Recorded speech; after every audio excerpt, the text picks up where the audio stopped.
This is Scott Hertzog from the Sci-Fi Diner podcast. Fresh out of Farpoint, we've just gotten home, and there is something that I feel is timely, and I just want to bring it to you. It's a discussion that Miles McLoughlin and I led on our panel, our Fringe panel at Farpoint. But it wasn't just us. We were joined by the wonderful, the awesome, the very talented Wayne Henderson from Fringecasting with Wayne and Dan. So if you have never checked out their podcast, check out the Fringecasting podcast with Wayne and Dan.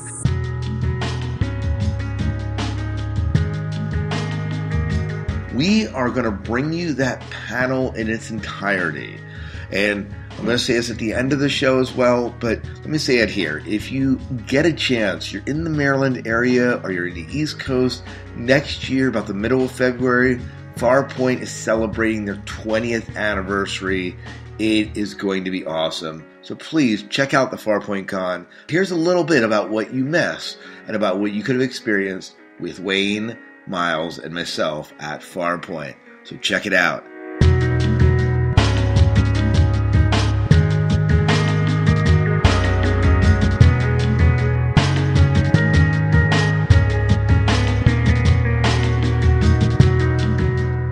Welcome to our Fringe panel, talking about Fringe. I know Miles and I, one of our favorite shows here.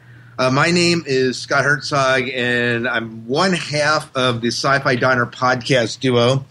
And I also do a Fringe quote of the week that I submit daily to a podcast called Fringecasting with Wayne and Dan. And Wayne is on the line. Wayne, why don't you say hi to everyone again? Hey, everybody. How's Baltimore this afternoon? Good. Excellent. This is awesome. This is going to be fun. All right. And Miles? Hi, I'm Miles McLoughlin. Thanks for coming. Yep. So we're here to talk Fringe, and we're excited about Fringe. Now, did anyone watch last night's episode? Yes. Oh, one person. So we are not. Oh, we aren't talking about. You hear that, Wayne? You cannot talk about it. I saw it. Way to rub it in, Wayne. Thank you. Yeah, we had this guy in the front row who's saying, "Yeah, did you see what's for next week? They're going to answer everything." So no, we have about 15 people here with us, Wayne, just to talk Fringe and to talk about. And I thought maybe what we do a little bit before we kind of get into some of the show is to talk about a little bit about what's going on with this little hiatus we have coming up and some of the ratings that's been going on and why there's some rumors maybe about us, maybe this being the last season. What does this mean for us as Fringe? And we obviously want to get into the nuts and bolts of the show, but I thought we'd talk about logistics. So as of February 13th, we obviously don't have the ratings quite yet for last night. Wayne, you didn't see anything about last night's ratings, did you? No, and ratings... To me, it's a whole nother Fringe science of its own that makes no sense. Yeah, isn't that the case? Anyways, for February 13th, they averaged, they said they topped the percentage of adults in 18 to 49, an increase, 75% increase with DVR viewing. And where Fringe has really done well, it's been the DVR viewing. Friday night's a terrible night for a sci-fi show. And, I mean, I rarely watch Fringe Live. Do you watch Fringe Live, Miles? Very rarely. Very rarely. And Wayne, do you watch Fringe Live? Almost never, but I did last night. Because I'm jealous I'm not there. How many of you watch Fringe Live when you can? I would say, so about half the people have their hands up. So, right, it's very true. Yeah, I'm up against Grimm and Supernatural. Yeah, Grimm, Supernatural, and other stuff. So, right. So, I mean, Fringe, if they do finally count DVR ratings, Fringe is not that bad. The problem is, of course, networks haven't really considered DVR ratings as being a big factor yet. So we can always hope it becomes different for Fringe, but who knows? And so part of that is. Part of what's going on is that Fringe has also been losing money for Fox, just logistically. The statement came out. I looked this up. This was in late January. Riley, I guess the head of Fox, said that Fox is not in the business of losing money. And basically they say he likes Fringe a lot, but it's an expensive show. And he says this, the hesitation in my voice is that it's an expensive show and we lose a lot of money. He says that part of the problem is their partnership with Warner Television, that Warner's charging a lot for Fringe. And so if they can negotiate another deal, I mean, Fringe's budget this past year was already cut, and if they can cut it further without losing the integrity of the show and the effects and all that, we might be okay. But right now, Fringe is not making money for Fox. So what does that mean? Well, yeah. He said the only way they can maybe make Fringe work is if they cut the budget again. And get Firefly. yeah, well, at least, but Firefly, they have 4 seasons at least with Fringe. Firefly didn't even make it 1 season. So. Oh yes, Fringe was broadcast in order. Yes, and that is true. Fringe is broadcast in order. The question is, if they cancel it, are they going to tell them in time? And the answer, at least, no, is according to Riley. Riley said they will not make a decision until the season's done. So we don't. So I don't know. I think they're going to try and bring a closure to the show, and maybe leave some loose ends. So in case there's another season, we'll continue. But well, are they kind of weakening the story anyway by going into having 3 Olivias? You know what I mean? When there's 2, okay, I like that. But now they've gone into a 3rd reality. But have they? We're going to talk about that. Yeah. Have they? Yeah. Yes, and we have the bald watchers in all 3 of them. And we have the bald watcher up here with us right now. With Miles. Yes. Miles being the bald. Yeah. And then we also have the factor that with Fringe, we've had Fringe on 3 different nights of the week. Right. Tuesday, Thursday, and here we are Friday. And now we're taking this little short break in March and coming back with 7 to 8 original episodes.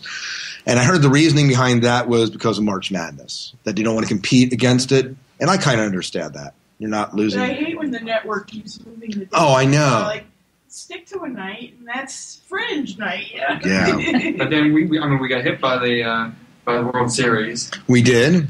Yeah, and then the opener for January was a bit weaker, maybe, because of that. I don't know. Wayne, any thoughts on this? I agree totally. The fact that rearranging all of the nights, that has just been kind of choppy. And ever since that whole World Series thing, I may never be able to watch baseball again. And Friday is just such a tough night.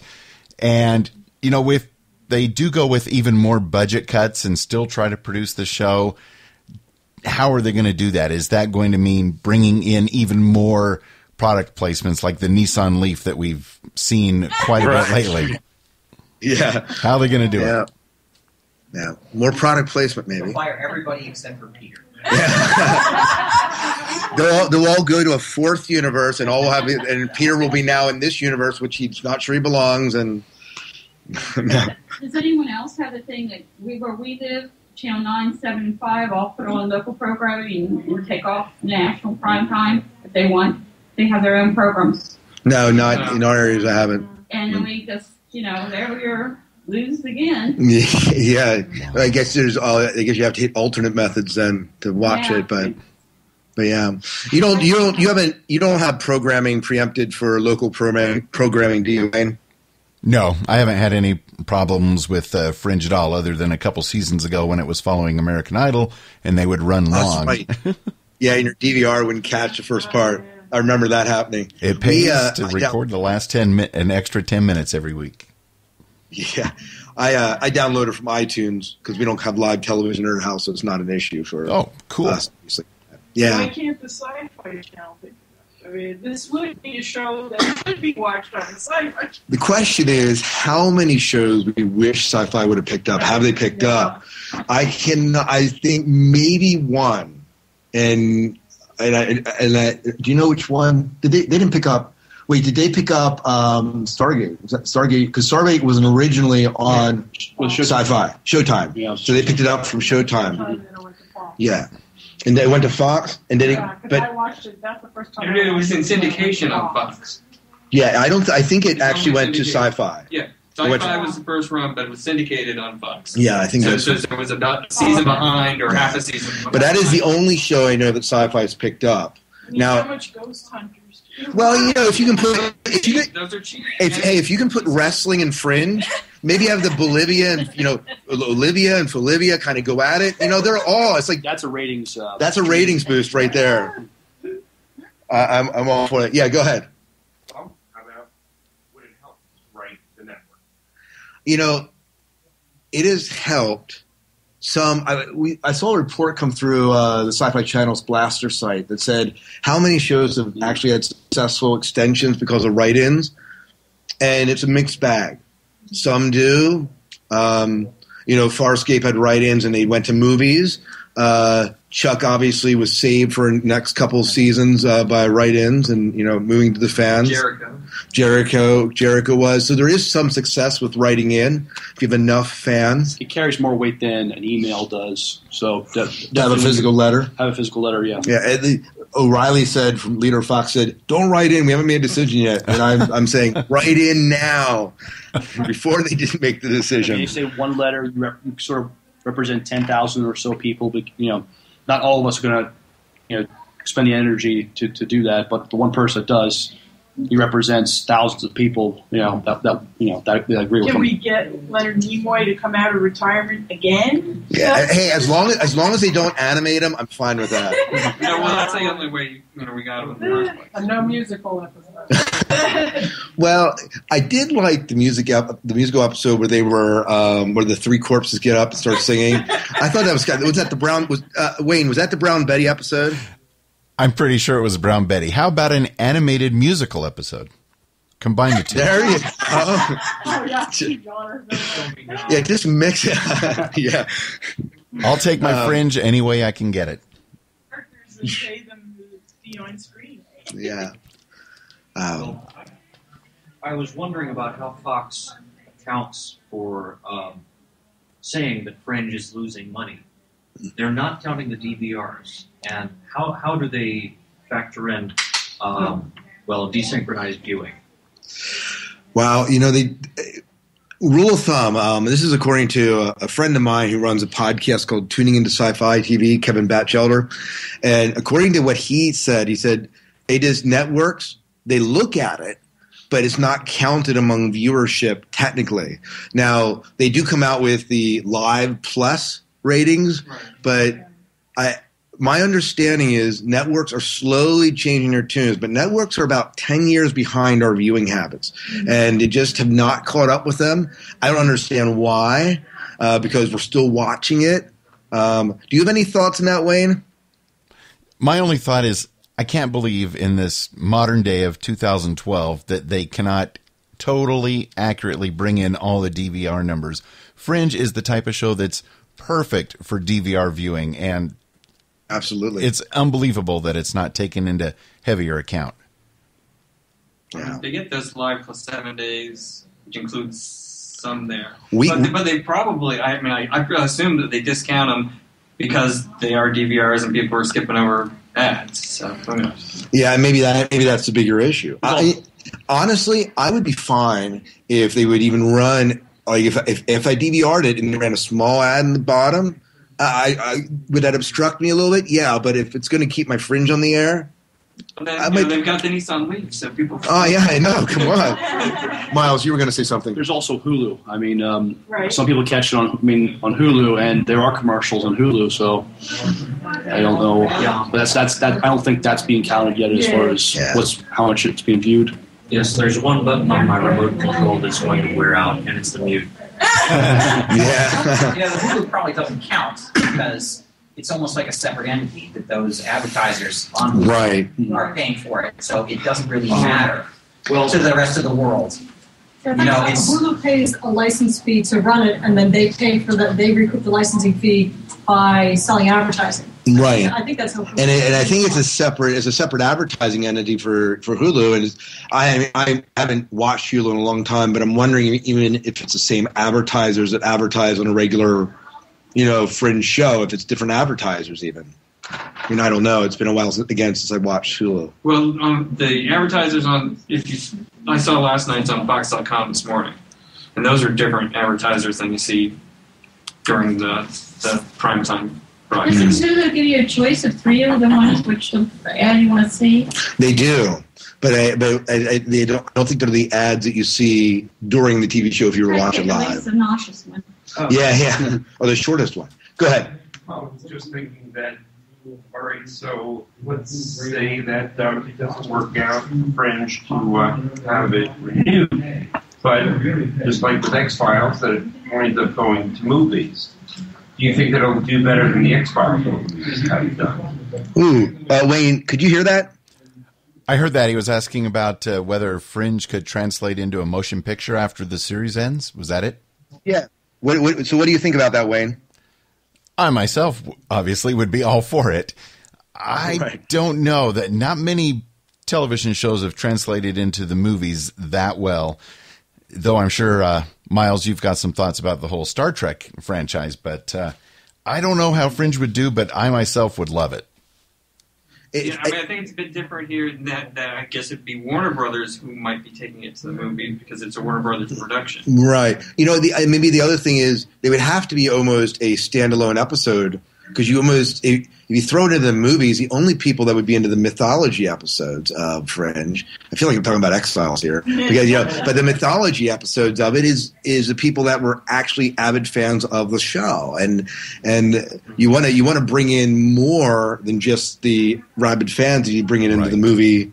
I mean, in order for them to make money, so we would have our characters back. Hopefully, they'd be the same cast, but it almost couldn't be a mythology-based episode. And I think one of the things that I love about Fringe is the fact that it's a mythology-driven show. Well, X-Files is a different animal in the sense the first movie, the TV series was still going on. Yeah, it abridged some of the seasons. Yeah, and then the second movie came out well after the show did. And didn't do near as well. No. Right, and of course, at the time that they did the first movie, it was a top 15 show on TV. Yeah, it was. Yeah, at its peak, at its prime. Yeah, absolutely. Yeah, I'm sure they made a movie because they thought they could make money. If they made a Fringe movie, they'd be looking to lose money. Yeah, if the show's losing money, then the movie's not going to. Once they do direct to video. Yeah, which that's not. Yeah, that's not very good either. But I remember one of the episodes of Fringe. I mean, there was a reference to X-Files. Yes, in fact, they showed a clip on the TV of the X-Files, and they referenced the X Division, and so all that stuff. So yeah, so there's. The Fringe, in my opinion, has always been kind of the grandchild or the son or daughter of the X-Files. If the X-Files, this is now, the fact that they're considered the X Division, and it just, they're just not in a basement, doing their thing. But anything else about the Fringe before we move into some of the stuff in the show, Miles? Yeah, Wayne, I think you said this before, but by what we're seeing so far, it's kind of 20 in favor we'll get another season, 75 in favor we won't. Is that pretty much your feeling right now? Yes, I still think it's probably just a 20 to 25% chance that it's going to be renewed, but you never know what's going to happen. These final 8 episodes coming up after the March break could be so strong and actually build some momentum. Who knows what they may decide to do. Yeah, and and it may too depend on whether they decide to run with Terra Nova or not. The other show that's kind of on the fence. It's very expensive for Fox to make, so it may depend whether Fox decides to cancel that show in favor. Terra Nova, is that a Fox produced show? Yeah, so that's different animal because it is, and it has Spielberg's name attached to it, and so Abrams has a good name, but. If you put Spielberg and Abrams in the same room, Spielberg, I think, holds a little bit more weight if you're going to have them wrestle, right? So we're talking about how Fringe has kind of not been great ratings-wise. And some of that has been, obviously, the night shifting around. But let's talk about how the season has maybe contributed to this whole low ratings thing. We start out the season with Peter being kind of out of the picture except in reflections, right?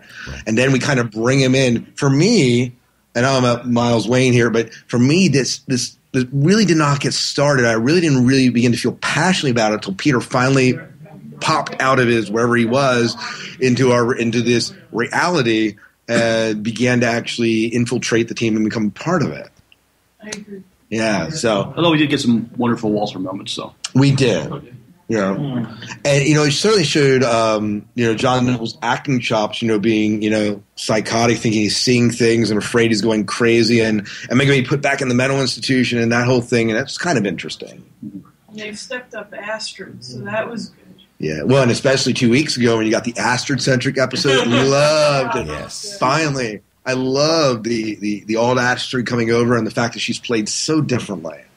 Was just awesome. So sometimes you take out a major character, the minor characters get their chance. Yeah. Any thoughts on that, Wayne? I would say that this season, and each of the 4 seasons of Fringe have their own personality, but this one is just so different, and it's actually complicated even for a lot of the Fringe fans out there.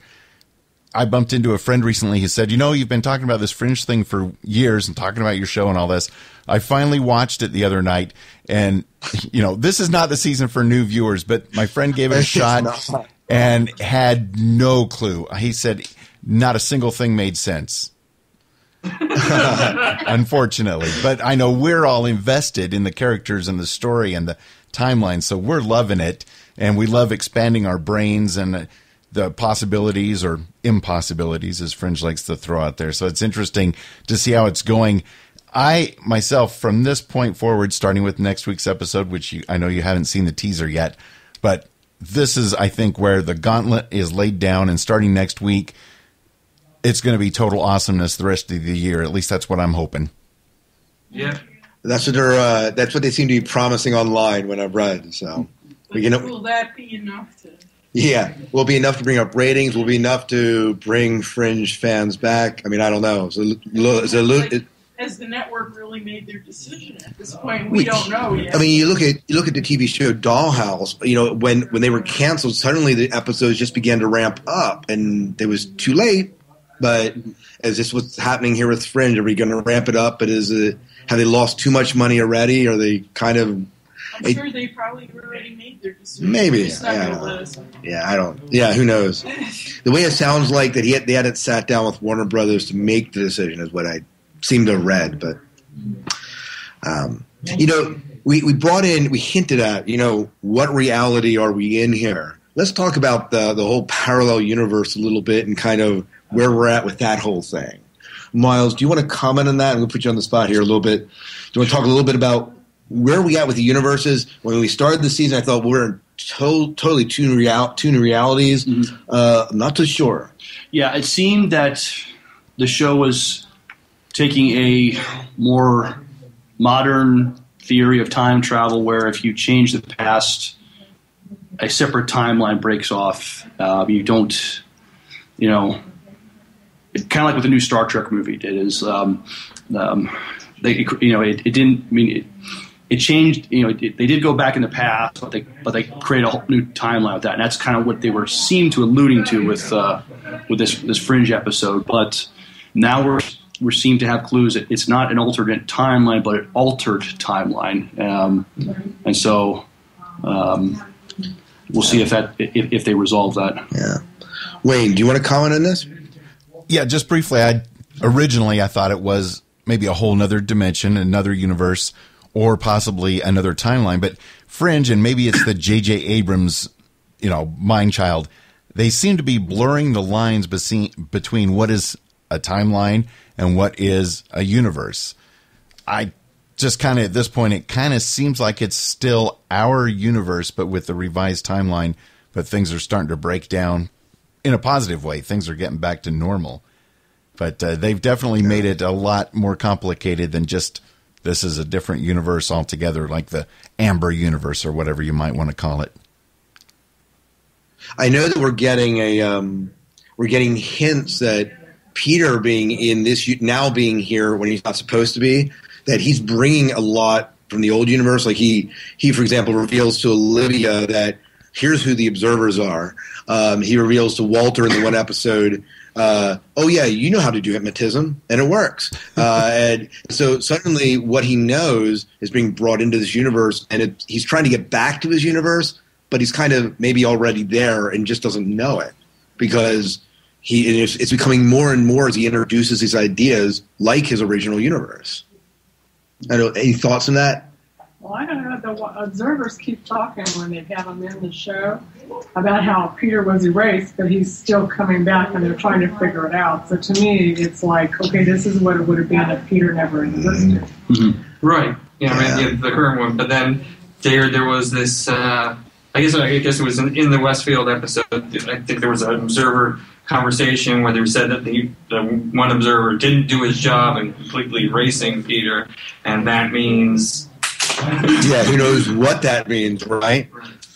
Well, that one observer, I mean, he was buying equipment to bring back, to do something to bring Peter back. Well, I thought it was to get rid of Peter. Well, it seemed whenever this device he activated, correct me if I'm wrong, but I thought he didn't act. He created the device, but I thought he stood there and made the decision not to turn it on. Right. Is that right? You're right. Yeah. You're right. I think. That's what. Yeah. Now I remember. So he was supposed to follow through and get rid, and he doesn't. Right, and then that's shortly after Peter ascends from the water. Yeah. And what's with Olivia having to die? Right. We get that one line, and we haven't really revisited it, except maybe in kind of a weird way, that one episode where the girl can kind of see the future and draws it, right? Man, talk about a great Fringe opening with the I-beam going through the chest, right? But, in that one you kind of explore this whole predestination and... Or is it massive dynamic manipulated? Well, Nina's seeing a lot more evil in this universe. I mean, if she's in charge of Mr. Jones, right? Maybe she wants to kill Olivia. Yeah, what drug is she giving him? Anyways. Yeah, hey, quiet. Apparently, Wayne and this guy in the front row says, what's your name? Neil. Apparently, Wayne and Neil know something that we don't, so we won't reveal it here, but apparently they do answer that. My lips are sealed. In the alternate timeline, what happened to Olivia's baby? Yeah, they kind of dropped that, haven't they? Was it growing at an expansive rate, like it was going to be an adult person, like really soon? Or? If Peter wasn't there, there is no baby. And that's true. That was in last year's timeline, right? So if Peter's out of it, if Peter's out of it, then there's no baby. What gets me Olivia's headaches. I'm real analytical and I see black and white, I see gray. Okay. So I sit there and say, okay, you got headaches, you check your head and see what's wrong. Look, there's something wrong. She's running around these headaches, and I'm thinking to myself, one, you either go to a doctor with those headaches, or you would say, somebody, will you look at my head and see there's a bite mark or something on it, or something weird, and she never does. Do we know how they're administering, how Massive Dynamics administering the drug? So you would think that you would notice if there's something in the back of your head, like little holes there. That's what I keep saying. Yeah. God, right. But it could be the same drug that Walter was doing when they experimented on. With LSD? No, I'm just kidding. But when in the first. You mean cortexiphan? Yeah, the cortexiphan. Yeah. I don't know, Wayne. Do you know? Is the running theory that she has been tested with cortexiphan and Massive Dynamics trying to hide it, or that that Nina's still administering cortexiphan? Do you know? Everybody's all over the map with it. It just kind of seems like, once a few episodes ago when Olivia admitted to Nina that she's having all these migraines, and Nina conveniently offered Massive Dynamic as this new drug we're working on. I think that now they've basically got Olivia voluntarily taking this drug in pill form, and they may not even need to break into her apartment and stick things in the back of her head anymore.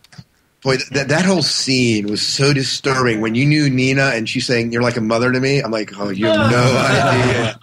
You have no idea." That's one where the audience is kind of let in, that, where the actors just don't see. So, but now, so how about Alt Walter, right? Viewed as being kind of the enemy, and just a few episodes ago, suddenly we have changed that whole shapeshifter episode thing. That. He's changed man. He seems to be.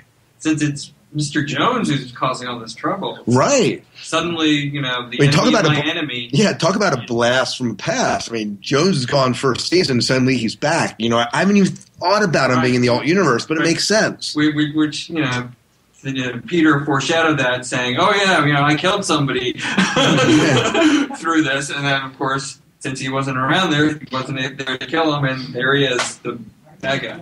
Yeah, it's phenomenal. So great. Which they did that, and then the glyphs were Jones there for that. Right. Right before they. It's talking about the glyphs. It's funny how the glyphs have continued to play into the subtle hints, either in the story. At first season, you saw the glyphs and said, "Oh, okay, this is kind of a passing fad." And no, they've kind of hinted at upcoming things and also things about the episode.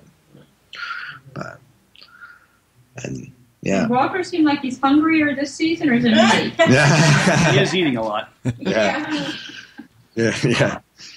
And it's I love he eats like in the oddest thing. Oh yeah. At the weirdest times. Yes, of course. Doing the autopsy, eating red licorice. And, well, I'll be talking about all this technical stuff, and then all of a sudden he'll say, "Oh, I gotta have some licorice." Yeah. Can you go get me this? Astrid is a saint. I know. She deserves the patience of Job or with Walter.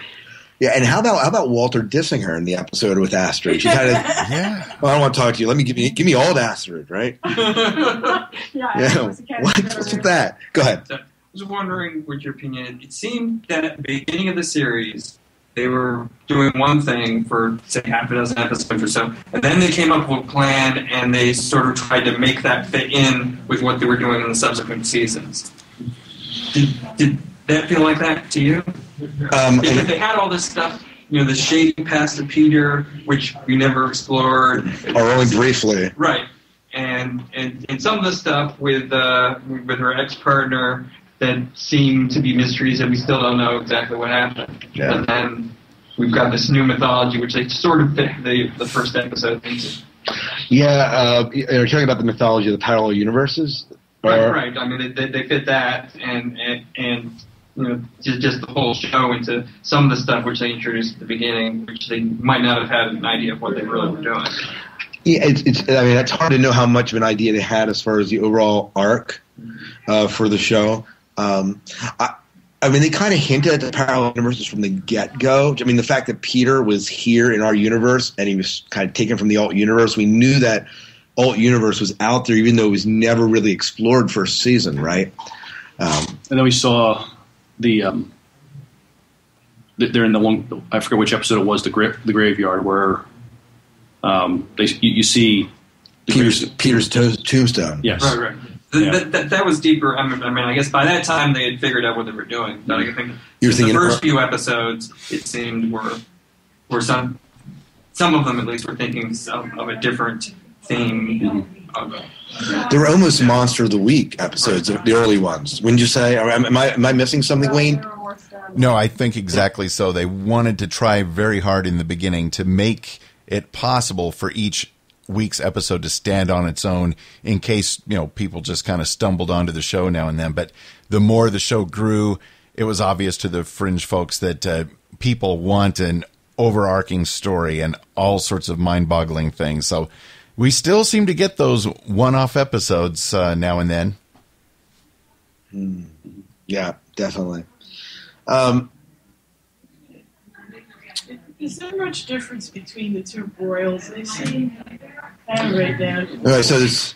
Well, we found out that one of them was a shapeshifter, maybe. Yeah, maybe. We get the hints that somehow the one's in league with Jones. Well, one of them, definitely was telling Jones information. So right. If he's a shapeshifter or not, we know he's working. He's an informant of some sort, and obviously is inside the alternate.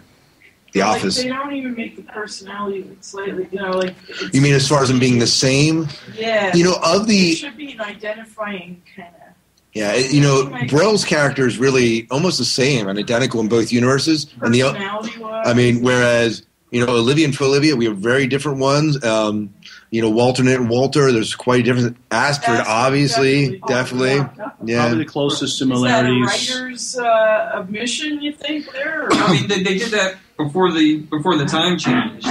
They were, I thought they were pretty close. Who? Both of the Broyles in the alternate universe. So I don't think it's shifted too much. Right. So I think the Lincolns are probably very similar to each other. Yeah, I guess they would be the other ones. Definitely. And I think as a Fringe actor, that must be a phenomenal job because you get to play something different depending on, and it's in the same episode, unless you're Broyles, you get to play something that's almost as different. I mean, with Astrid, it was great to get an Astrid episode where you saw such a interesting. The interesting thing is, we had Olivia, of course, being injected with that drug. Was it last season? Was injected to be more like Olivia, and now I guess she's lost that since we've altered the timeline. Is that your impression? We don't have them.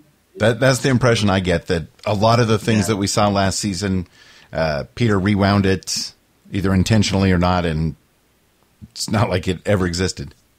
Now, so does that make anyone feel that we were kind of led on?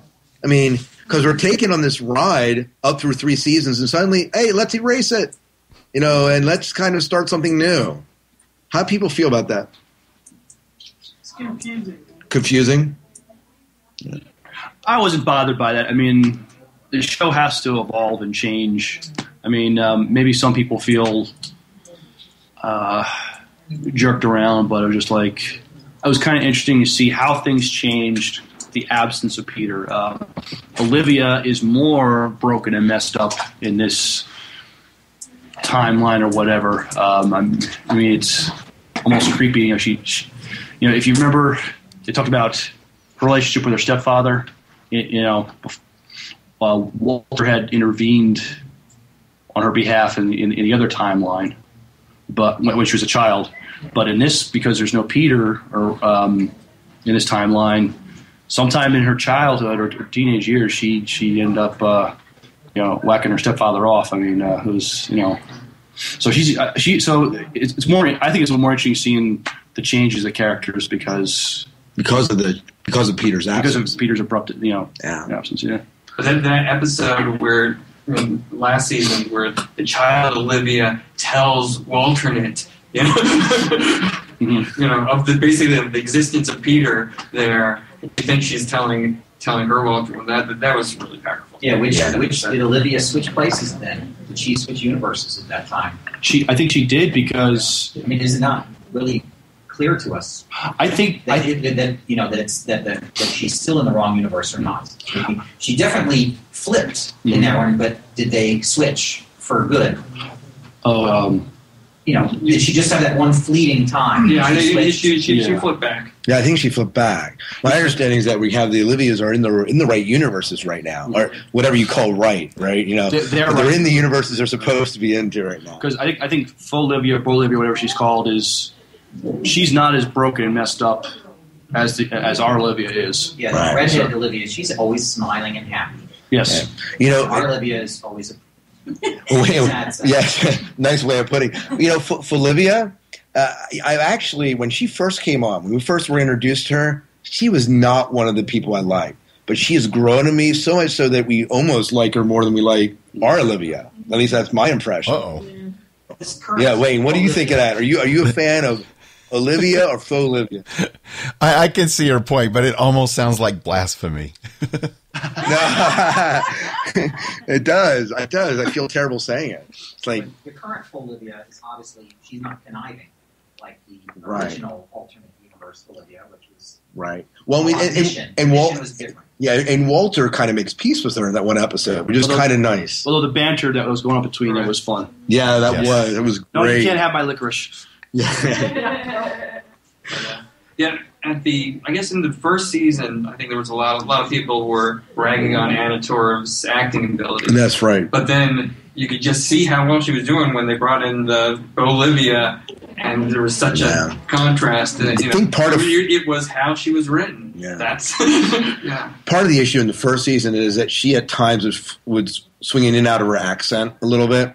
You would hear because what is she? She's an Australian background, right? Yes. So you would see echoes of that come in the first season. Less of that, or we're paying less attention maybe to that now that we're into the later season. Does. She still does it. I catch it. You see, I kind of ignore it. I just don't pay. I don't pay attention. Oh, okay. I caught it. I told you something she said in that one episode. She said the word, and it was the Australian or English version of what we would say. Okay. And it apparently went past everybody, and they just left it in. Wasn't worth changing. Left it in or something.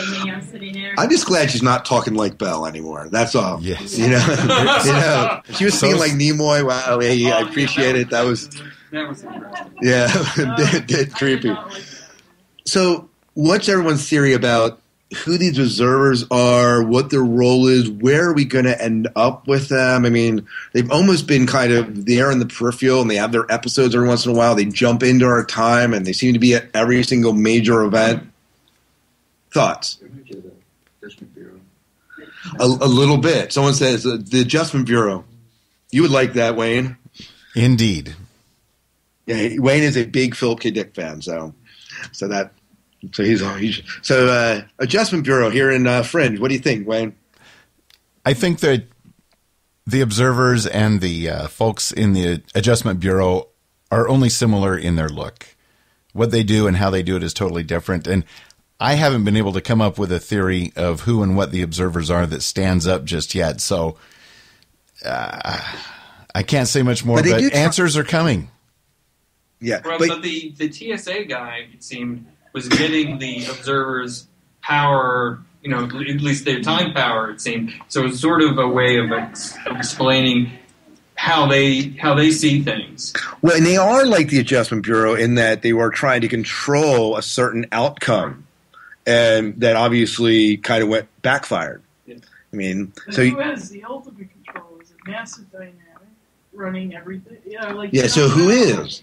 You don't know who really has the control over it. I have a feeling that you're going to see the observers actually being minions of some either Massive Dynamic or Nina Sharp's, or there's some overarching entity that somehow they're going to be part of it. They seem to be in every major Fringe event, at least there in the background.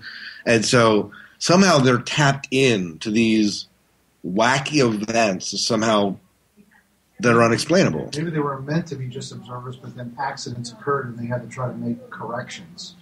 And then there's just ripples and waves and consequences. Yeah, so when they try to correct, it doesn't really correct. Yeah, because they were meant to not interfere, ever. But then somewhere along the line, one of them or more than one of them interfered, and then it caused this ripple effect. Peter, right? Right, yeah. Raiden Lake. We're back at Raiden Lake. Go ahead, in the back. Probably my take. I think they're more like the Watchers, and they're really not supposed to intervene, just like, Star Trek, The Next Generation. They're really supposed to stand aside. And I think that either out of self-preservation or they didn't want a major catastrophe to occur, whether they inadvertently or on purpose, they affected the outcome. Like the guy, he ends up in the bullet hole, he's going to die.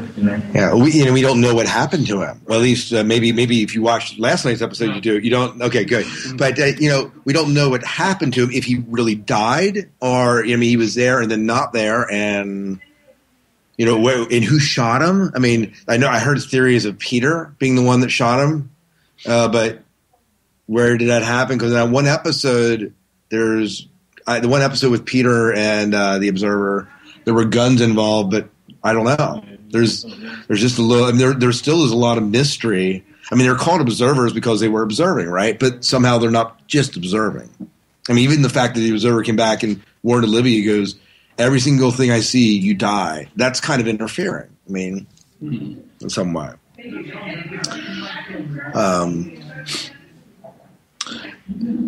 What other thoughts do you have about Fringe, Miles? What about the observers? I mean, they go back to the Revolutionary War, so... Well, at least as far as recorded. There's recorded history, so they could go back further, I guess. Yeah. I just want some more Samwise. I love Samwise. But yeah, I would like to know more about the whole First People. Yeah, the whole First People. We've kind of abandoned that. And I mean, the theory is, well, okay, didn't he kind of establish that Peter and Walter were kind of the First People? Isn't that because they send the machine back and they're the ones that created it? Isn't that kind of the idea behind it? But I about that ancient book too in the books. Yeah, what was that? Well, that was that the book that Davy Jones had? Is that the book? Or are we talking about a different book? I'm not sure. It was the one in the bookstore. The one in the bookstore. Wayne, what book was in the bookstore that they were looking at? Was that the ZFT I can't remember. Manifesto? Was that the book? Yeah. Is that the one that you're talking about? Yeah. But was that the book of the First People? Was that a different book? Well, ZFT was Walter's manifesto. Walter said manifesto. Right. He corrected. Yeah, because we got that episode that he typed that right. So the book of the First People was something different. Right. So do you think the observers are the First People? I don't know. Not enough information to know, in my opinion. And will we find out who's typing on the typewriter in that other shop? Yeah. Yeah, I'm still waiting for that. Well, I think the typewriter, didn't we have it established that Walternet had a typewriter that mirrored the typewriter here? Mm-hmm. Did we see any other typewriters this season? One time I thought we did. Was it? Yes, in which case, the clone / shape shifters, whatever. Nina was typing too, wasn't she? Oh, yes, you're right. Was that with David Jones was typing back and forth? Yeah. Yeah, so interesting. It's going to be interesting to see where they take Nina and David Jones, and that whole thing's kind of fascinating. So I'm looking forward to that. But I hope we get to see the finish. That's for sure. Well, one thing for sure, I don't think they're going to cut the season short. I think we'll get to the end of the season, is my understanding. I think Fox loves the show enough that they will allow it to play out. So I hope they tie it up. Yeah, so is that kind of your feeling, Wayne? I think so, and I certainly hope so. I think that they've invested a lot, and they are just banking on these final 8 or 9 episodes to really kick things into high gear. And since Peter changed timelines and a lot of stuff is different, even though nothing's been announced, I would not be surprised if we see William Bell at least one more time. I would love to see William Bell. Yeah, that'll pull out. Non-animated, mind you. And not voiced by Olivia. Yeah. What was that? We don't know anything about him on this timeline. No, whether he's lived, whether he's really dead or... That's right. Walter mentioned the other night when they were checking the serum or whatever, how like they labeled. He mentioned it. He mentioned that, but that was... Yeah, so it was in passing. Maybe it'll pull it. Or maybe Bell's really heading the whole thing. Maybe Bell's over Nina, and Bell's kind of, overseeing everything. I don't know. If he's still alive, right? I don't know. Yeah. As again, there's a lot of... One of the things that... I mean... Yeah, Abrams... This is Abrams' forte, keeping us in mystery. And the question becomes, when is too much too much? I don't understand Moss. I've never figured that thing out. That's a whole nother discussion and another roundtable. So I'm just worried he's going to do the same thing unless Yeah. Boy, was the network mean to fans then? Yeah. Terrible. Yeah. A lot of long hiatuses. Yeah, well, what Lost was particularly affected by the writer's strike? Is that correct? Does I remember correctly? That some of it wasn't just them taking breaks, but the fact that the writers decided, we're going to strike now, and that just kind of impacted the show. Because, Wayne, you were podcasting on Lost during that time, right? This is true, and that was around the beginning of Season 3 when the writer's strike did cause a little bit of chaos.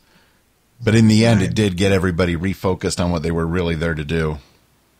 Right. Well, Wayne, thank you so much for joining us. We have to wrap up the panel here in just a little bit.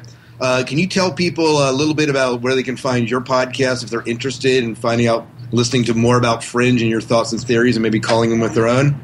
Oh, absolutely. I would love anybody that hasn't already checked out the Fringecasting with Wayne and Dan podcast. Check it out at mediavoiceovers.com/fringe. And of course, you can search for it in iTunes and BlackBerry and all of those places. Google. in Google Voice, Google Listen, whatever you got. We want to hear your thoughts and theories, because I can tell by this crowd here in Baltimore that there are some good thinkers out there. Call us at 904-469-7469. And that number's on their website if you do need it. Wayne, thank you so much for joining us. Again, Scott Miles here with the Sci-Fi Diner podcast. If you want to sit and chat with us a little bit afterwards, feel free. But thank you so much for joining us and talking Fringe. We love Fringe. I hope we meet next year and talk Fringe again. Yeah, bring it on. So, yeah. Thanks a lot.